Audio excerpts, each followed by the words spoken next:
বুদ্ধির ঝাঁপি পর্ব 183-তে আপনাকে স্বাগত বন্ধু। এখানে 3টে ঘরে 3টে ছবি আছে এবং একটা ঘর ফাঁকা আছে।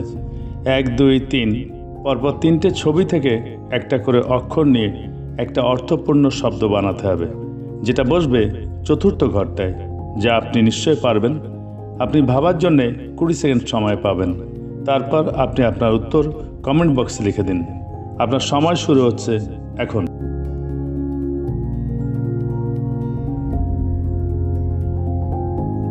এইরকম আরও ধাঁধা পেতে আমার ফেসবুক পেজটা ফলো দিয়ে রাখুন এবং আইবি ক্রিয়েশনস ইউটিউব চ্যানেলটা সাবস্ক্রাইব করে রাখুন। এই পর্বের সঠিক উত্তর আগামী পর্বে জানিয়ে দেওয়া হবে। সময় শেষ।